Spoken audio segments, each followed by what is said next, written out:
আহার গ্রহণ একটি পবিত্র কর্ম।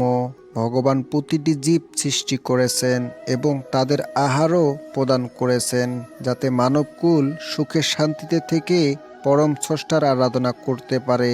কিন্তু মানুষ বড়ই অহংকারী এবং ভোজনপ্রিয়। বন্ধুরা, আজকে আমি একটি শিক্ষণীয় তথ্য আলোচনা করব। মানুষ কেন অল্প বয়সেই মৃত্যুবরণ করে। আজকে আমি 3 ধরনের আহারের কথা বলবো।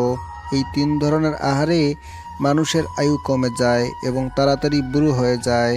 আজকে আমি ভোজন তথ্য নিয়ে আলোচনা করব। নমস্কার বন্ধুরা, রহস্য হিন্দু টিভির নতুন একটি ভিডিওতে আপনাদের সকলকে স্বাগতম। এরকম শিক্ষণীয় ভিডিও পেতে চ্যানেলটি সাবস্ক্রাইব করে আমাদের সঙ্গেই থাকবেন। চলেন শুরু করা যাক। একদা এক সময় মহামুনি নারদ দ্বারকায় যান শ্রীকৃষ্ণের দর্শনের জন্য। মহামুনি দ্বারকায় গিয়ে দেখতে পেলেন শ্রীকৃষ্ণ একাগ্র মনে বাঁশি বাজাচ্ছেন বৃন্দাবনে। মহামুনিকে দেখে শ্রীকৃষ্ণ নারদকে জিজ্ঞেস করলেন, হে মুনিবর, কি মনে করে হঠাৎ দ্বারকায়? মহামুনি বললেন, হে প্রভু, আপনি তো অন্তর্যামী। আমি এখানে আসার কারণ আমার মনে কয়েকটি প্রশ্ন। কৃপা করে যদি উত্তর দিতেন। মহামুনি বললেন, হে প্রভু, আমার প্রশ্ন হলো মানবজাতি কেন ভোজন করা উচিত? কি ভোজন করা উচিত? কি ভোজন করলে মানুষের আয়ু বৃদ্ধি পায় এবং কি ভোজন করলে মানুষের আয়ু কমে যায়? মানুষের ভোজনের নিয়ম নীতি এবং কি মন্ত্র বলা উচিত? কৃপা করে যদি উত্তরগুলো দিতেন।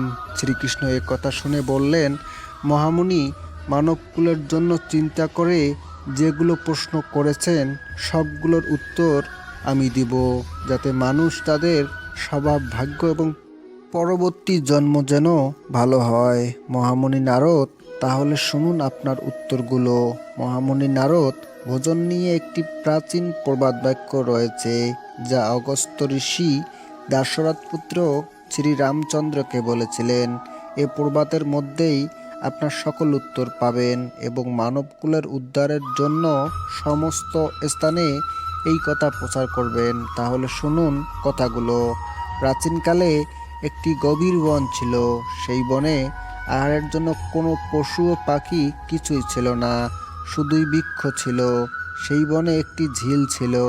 কোনো পশু পাখি আহারের জন্য সেই বনে যেত না। সেই ঝিলে কিছু হাঁস, কুমির ও কিছু মৎস্য ছিল। একদা সেই বনের পাশ দিয়ে অগস্ত্য মুনি যাচ্ছিল। পথেই তিনি একটি আশ্চর্যকর বস্তু দেখতে পেলেন। সেই ঝিলের পাশেই একটি পুরনো আশ্রম ছিল।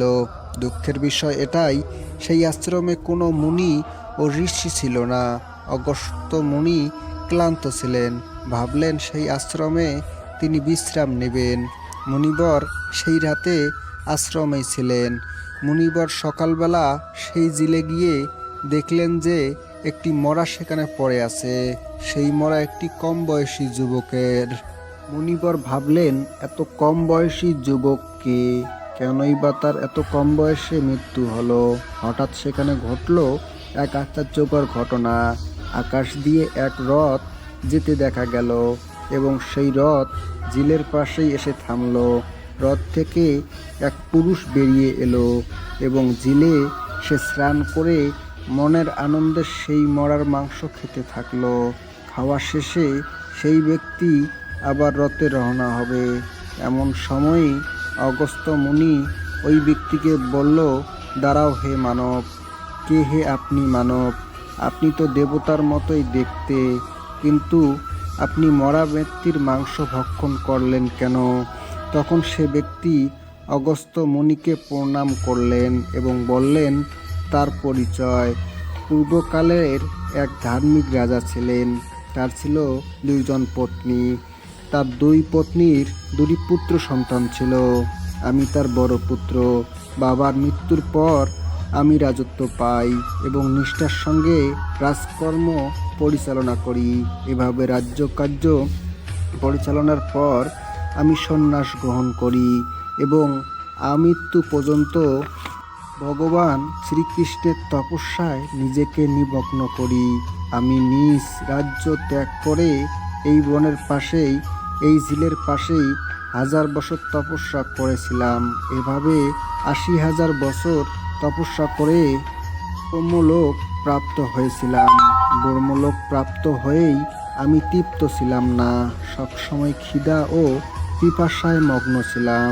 তখন আমি ব্রহ্মলোকের দেবতা ব্রহ্মদেবের কাছে যাই এবং পিতামহকে জিজ্ঞেস করি, হে পিতামহ, আমি তো জানতাম ব্রহ্মলোক প্রাপ্ত ব্যক্তির খিদা ও পিপাসা থাকে না, কিন্তু আমার কেন খিদা ও পিপাসা পাচ্ছে?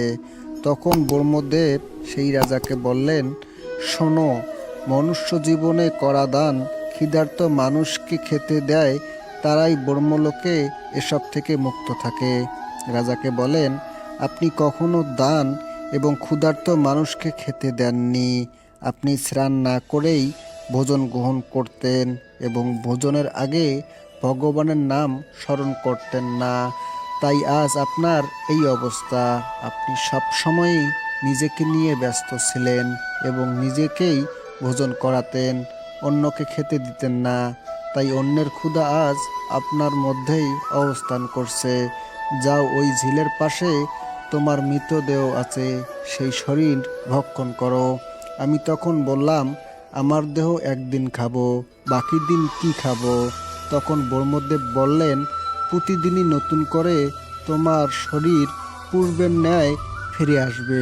এভাবে তুমি তোমার মাংস যখন 100 বছর খাবে, তখন সেখানে অগস্ত্য মুনির সঙ্গে তোমার দেখা হবে। সেই মুনি তোমাকে উদ্ধার করবে। তখন সেই রাজা অগস্ত্য মুনিকে বলল, আমি 100 বছর ধরেই এভাবে আমার মাংস আমি খাচ্ছি, কিন্তু অগস্ত্য মুনির তো দেখা পাচ্ছি না।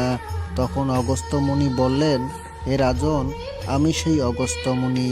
ভগবান শ্রীকৃষ্ণের মহিমায় আমি এখানে উপস্থিত হয়েছি। এবার বলো, আমি কি করতে পারি? তখন রাজা সেই মুনির পদতলে নিজেকে সঁপে দিলেন এবং বললেন, হে মুনিবর, আমার শরীরের এই অহংকারগুলো স্বীকার করুন, তাহলে আমি মুক্তি পাব। তখন মুনিবর তার অলংকার স্বীকার করলেন এবং সেই রাজা বিলীন হয়ে গেলেন। শ্রীকৃষ্ণ ভগবান মহামণি নারদকে বললেন, মহামণি, কি বুঝতে পারলেন? সেই রাজার দান ও ক্ষুধার্ত মানুষকে খেতে না দেওয়ার জন্য তার আজ এই অবস্থা। তো এখন আমি সেই গুরুত্বপূর্ণ কথাগুলো বলছি। মানুষকে কিভাবে ভোজন করা উচিত। 1. মানুষ যখন ভোজন করবে তার পূর্বে কিছু অন্ন মাটিতে দেওয়া উচিত, কারণ এ অন্ন কীটপতঙ্গ, ভূত পিশাচ, দৈত্য, মানব, পূর্বপুরুষ সবাই সে অন্ন পায়। 2. যদি ভোজনের সময় কোনো অতিথি আসে, তাকে সম্মানের সঙ্গে অতিথি সেবা দেওয়া উচিত, কারণ অতিথি সেবা না দিলে সেই অতিথির অভিশাপ লাগতে পারে। 3. গৃহে যদি শিশু, বৃদ্ধ অথবা গর্ভবতী থাকে, তাহলে তাদের আগে ভোজন করানো উচিত, কারণ এদের যারা ভোজন করায় না, তারা শুধু পাপই ভক্ষণ করে। 4. যে স্নান না করে ভোজন করে সেই ব্যক্তি মল গ্রহণ করে, তাই স্নান করে ভোজন গ্রহণ করা উচিত। 5.